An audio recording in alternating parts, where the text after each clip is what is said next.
aujourd'hui je vous retrouve pour un nouvel exercice de lecture. J'ai encore 4 livres à vous présenter et il y a un abandon dedans, un seul. Je peux déjà vous dire que dans le suivant il y en aura 2, mais c'est pas grave, on y va tout de suite, c'est parti. Le premier livre c'est Calendar Girl. En fait au début du mois de janvier je crois, j'avais reçu un mail de la maison d'édition, donc c'est Hugo Roman, parce que je suis abonnée à la espèce de newsletter, enfin, de mail de nouveautés de plusieurs maisons d'édition, et donc j'ai reçu celui-là dans lequel il parlait d'une espèce de phénomène qu'est Calendar Girl. Alors, j'ai même pas regardé ce que c'était, j'ai pas eu besoin de me renseigner plus que ça pour comprendre qu'il allait y avoir un livre comme ça qui sortait par mois. Je n'avais pas spécialement décidé de l'acheter, mais en fait, ensuite j'ai commandé Winter, le tome 4 des Chroniques lunaires, sur Amazon parce que j'arrive pas à le trouver en librairie, j'arrive pas à le trouver à la Fnac, ça me saoule. Du coup, je l'ai commandé et puis je me suis dit, bah allez, je vais ajouter ça à la commande, partez, on y va. Donc, du coup, je l'ai reçu à peu près autour du 10-12 janvier, quelque chose comme ça, je crois. Et je l'ai lu tout de suite parce que je me suis dit, c'est le principe du calendrier, donc autant lire les livres dans le mois où ils sont écrits, donc les livres janvier au mois de janvier. Donc on va suivre Mia, derrière c'est écrit 12 mois, 12 hommes, 12 villes, parce qu'en fait, donc je pense que voilà, elle va être chaque mois avec un homme différent dans une ville différente, haha, merci. Et en fait c'est l'histoire de Mia, donc, qui a des problèmes d'argent, des énormes problèmes d'argent à cause de son père. Et donc sa tante, elle a une famille très bizarre, sa tante qui tient une espèce d'agence d'escort girl, lui propose de devenir escorte pendant un an, comme ça au bout d'un an elle aura l'argent dont elle a besoin pour sauver son père en fait. Donc du coup Mia va accepter, j'allais dire Audrey parce que l'auteur s'appelle Audrey Carlan, je crois que je l'ai pas dit, et ça me perturbe que l'auteur s'appelle comme ça, mais j'aime bien en même temps. Bref, donc du coup on va suivre Mia et donc on la suit donc, dans ce premier mois avec le premier homme qu'elle rencontre. Donc voilà, le but c'est que les hommes la louent pendant un mois en fait, et son but c'est juste de les accompagner dans les soirées, ou d'aller là où ils veulent qu'elle aille, voilà, parce qu'ils ont besoin d'une femme avec eux. C'est des hommes bizarres, hein, ils sont pas capables de draguer une fille, bref. Et il n'y a pas du tout de sexe de prévu dans le contrat, elle peut coucher avec eux si elle le veut, mais uniquement si elle le veut, et petit bonus, elle touchera de l'argent en plus, parce que c'est la fête. Voilà, donc là on la suit dans son premier mois, ça se lit très rapidement, hein, c'est écrit assez gros et ça fait moins de 200 pages, voilà, ça fait 150 pages. C'est très cool, c'est très fun. J'ai un peu peur qu'on parte dans une direction que j'aime pas, c'est-à-dire que le postulat de départ c'est une fille qui veut juste, qui est libre et qui fait ça pour elle. Et j'ai pas envie qu'on retombe dans une espèce de roman chelou, mais apparemment ça va être le cas et je sens que ça va me saouler. J'ai déjà commandé le deuxième tome en fait, dans le mois de février quoi. Je lirai, je pense que je continuerai. Mais je suis pas sûre d'aller au bout de l'année parce que si on continue dans la direction qu'on a prise là, ça va me saouler.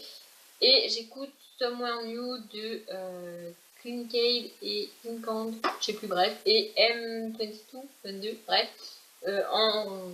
Voilà, j'écoute cette chanson-là en lisant cette saga.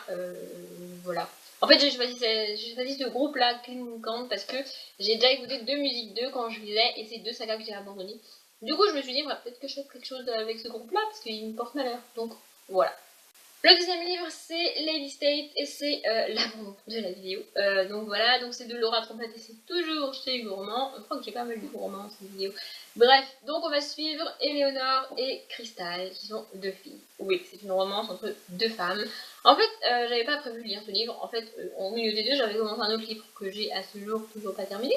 Mais c'est pas grave. Et en fait, un soir, je discutais avec Cédric. Oui, de toujours le même, hein, je l'aime beaucoup. Et donc, en fait, je sais plus comment c'est venu, on est venu à parler de tout, n'importe quoi, de films, de séries, de livres, bref. Et je suis désolée, Cédric, je vais parler de ta vie privée, hein, tu m'en veux pas, j'espère. Enfin, si tu m'en veux, c'est pas grave. Non, je déconne. Cédric se définit comme une personne homosexuelle, on peut dire ça comme ça. Bref, et du coup, je me suis dit qu'avoir son avis à lui, c'était pas mal, parce que j'ai, jusqu'à présent, pas lu. Alors c'est pas que j'ai pas lu de romans dans lesquels il n'y a pas de... Il y a une relation homosexuelle. J'ai déjà lu des romans dans lesquels il y a des relations homosexuelles, évidemment. Mais j'ai jamais démarré un roman, une romance homosexuelle en sachant que ça allait être ça et que l'histoire principale, c'était ça. Or là, et ben c'est ce que j'ai fait en fait. Donc j'avais... C'est un diptyque, hein, donc je dirais pas la suite, évidemment. Le tome 2 est bleu, mais je ne sais pas c'est quoi le titre du tome 2. Voilà. Et en fait...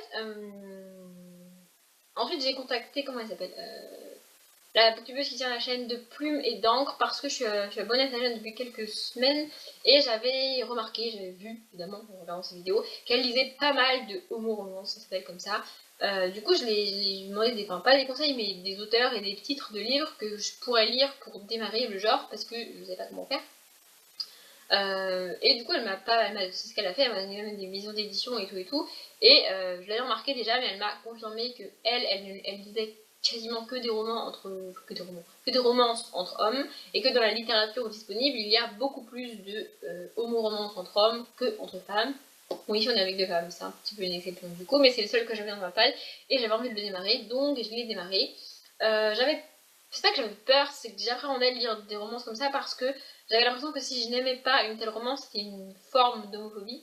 Et du coup, ça me mettait un petit peu mal à l'aise. Mais bon, j'ai fini par le lire et par l'abandonner. Et je dis pas bon, hein.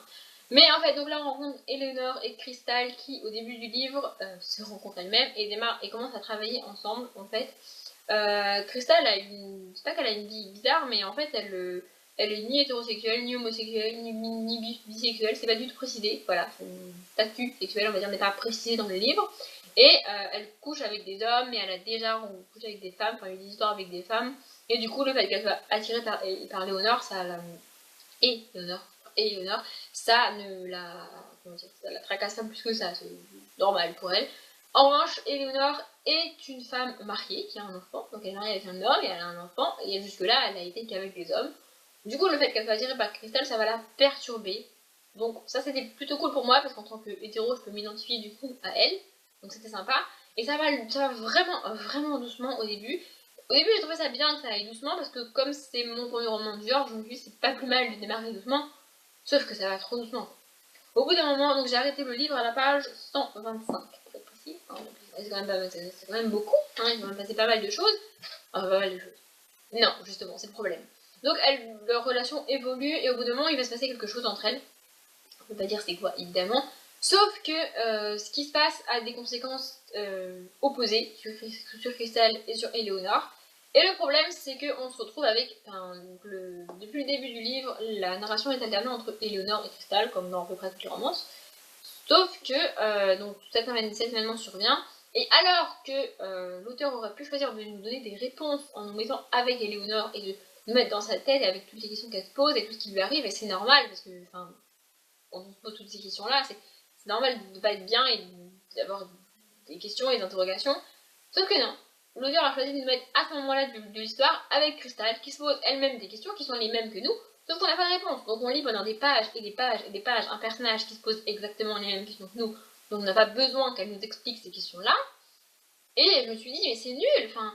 En plus, avant de démarrer le livre, c'est rare que je fasse ça, mais j'avais été lire des commentaires sur ce livre, et la majorité, ça dit que c'est long, qu'il se passe pas grand-chose dans ce tome-là, qu'ils sont déçus. Par curiosité, j'ai été lire les commentaires sur le tome 2, alors c'est un peu mieux, on dit que ça se passe mieux, qu'on a préféré le tome 2 au tome 1, mais que c'est pas non plus l'histoire du siècle. Du coup, j'ai hésité à l'abandonner, et puis je me suis dit, continuer un livre que j'apprécie pas juste parce que abandonner une romance homosexuelle, ça me donne l'impression d'être homophobe, c'est pas cool du tout. Du coup, j'ai décidé de faire l'inverse et de le traiter comme une romance que je lis d'habitude. C'est pas une romance normale, hein, c'est pas ça que je veux dire, c'est juste que c'est d'habitude que je lis. Et voilà, si ça avait été une romance entre un homme et une femme, je l'aurais abandonné peut-être même avant. Parce que franchement, je me faisais chier. Donc voilà, je vais lire autre chose dans ce genre-là, mais celui-ci, c'est pas du tout possible.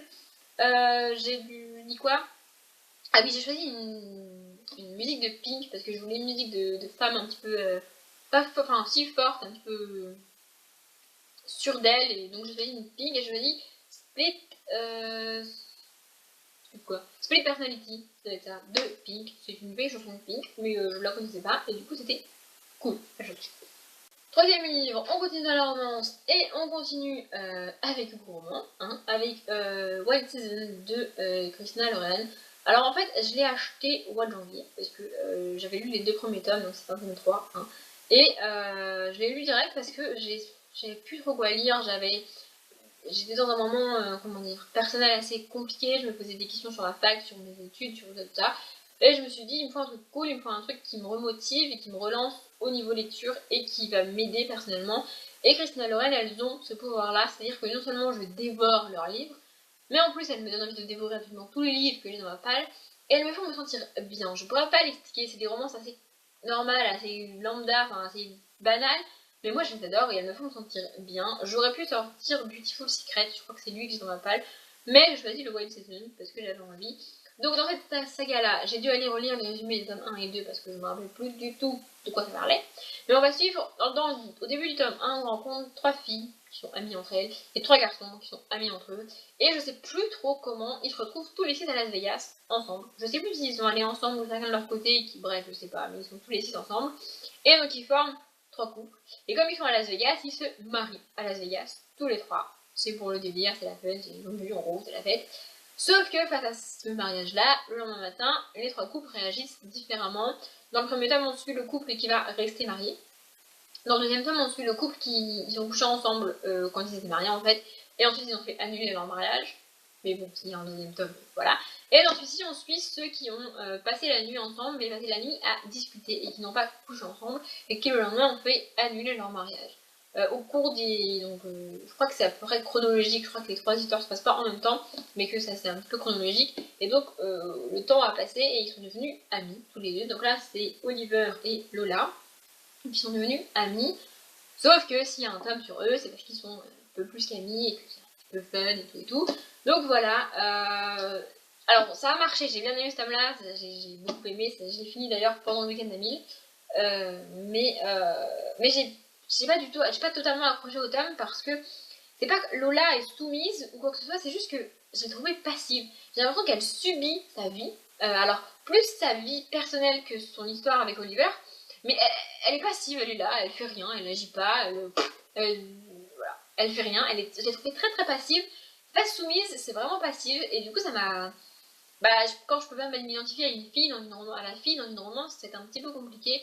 Alors Oliver est sympa, il est cool, mais le problème c'est que tout le roman est basé sur un univers que je ne maîtrise pas, c'est-à-dire que Oliver tient une boutique de comics et Lola est dessinatrice. Donc de comics, enfin elle écrit des comics, sauf que je lis jamais de comics, c'est pas du tout un univers que je connais, que je maîtrise, et donc toutes les petites références qui sont faites, bah, je les ai pas comprises, enfin clairement, je les ai vues passer, je les ai lues, c'était cool, mais ça m'a rien fait parce que je ne maîtrise pas cet univers. Alors, j'ai déjà dit quand j'ai parlé de Christina Loren, moi je conseillerais de commencer les Christina Loren par cette série-là, même si c'est leur deuxième série qu'elles ont écrite en fait. Mais c'est plus des romances basées sur les relations entre les personnages et sur les sentiments que sur le sexe. Alors que les Beautiful, c'est clairement l'inverse. Et j'écoute quoi? J'écoute Baby Eye de Ariana Grande. C'est ça, j'adore cette chose. Voilà. On finit avec Cœur Salé, donc qui est le tome 3,5 des filles au chocolat. Donc, des filles au chocolat, j'ai une relation un petit peu particulière avec cette série. J'ai donc ces deux Cathy Cassidy et c'est chez Pocket Jeunesse, avant que j'oublie. Et j'écoute Chasing the Sun de Hilary Duff. Je crois que c'est ça, en lisant cette saga. Donc, j'ai adoré le tome 1. J'ai vraiment beaucoup aimé le tome 1. J'ai absolument détesté le tome 2. Et le tome 3 a été un coup de cœur absolu. J'en ai fait une vidéo spéciale et tout, même si c'est passé derrière le tome 3, je ne pouvais pas me faire autrement. J'ai absolument adoré ce tome 3. Du coup, j'ai les tomes 4 et 5 de ma palle. Et je me suis dit que c'était pas mal de le lire dans l'ordre. Alors ici, dans chaque tome principal de la série, on suit une fille différente qui nous raconte un petit peu son histoire. Et ici, on va suivre un garçon. Le problème, c'est que je peux pas situer l'histoire. Alors, je peux dire ce qui se passe. Donc, le garçon est un musicien. Et ce qui se passe dans ce petit tome, c'est que il va essayer de devenir connu avec sa musique. Sauf qu'avec sa famille, tout ça, c'est compliqué parce qu'il est jeune, il a 15 ans, voilà, voilà. Donc c'est un garçon qu'on a déjà rencontré dans les tomes précédents, évidemment, il sort pas de nulle part. Mais j'ai pas envie de le citer par rapport aux filles des tomes précédents, parce que moi j'ai bien aimé le découvrir, c'est un tome 3,5, donc ce serait débile. J'ai pas compris pourquoi c'était il fait 90 balles, je crois, quelque chose comme ça. Franchement, alors, enfin, Cathy Cassidy aurait pu faire un tome normal, sachant que les tomes normaux ils font 150, 200, ouais, je crois qu'ils font 290 pages. Donc elle aurait pu faire un tome un peu plus long. C'est pas que ça va trop vite, c'est juste que moi j'aurais bien aimé passer plus de temps avec lui et avoir une histoire un petit peu plus longue. Mais c'était sympa, j'aime beaucoup cette saga. J'ai peur de lire le tome 4 parce que l'héroïne du tome 4, je l'aime pas spécialement en fait. Mais c'était cool, je l'ai lu pendant le week-end d'Amil et franchement c'est sympa. Voilà, ma vidéo est maintenant terminée, j'espère que c'était bien, j'espère que ça vous a plu parce que j'ai changé la manière dont je filme. on m'a volé mon téléphone, donc je ne peux pas filmer avec mon téléphone, je me suis arrangée autrement. J'espère que ça a été, j'espère que ça vous a plu. Comme d'habitude, je vous souhaite une bonne journée, une bonne après-midi, un bon appétit, et je vous dis à bientôt.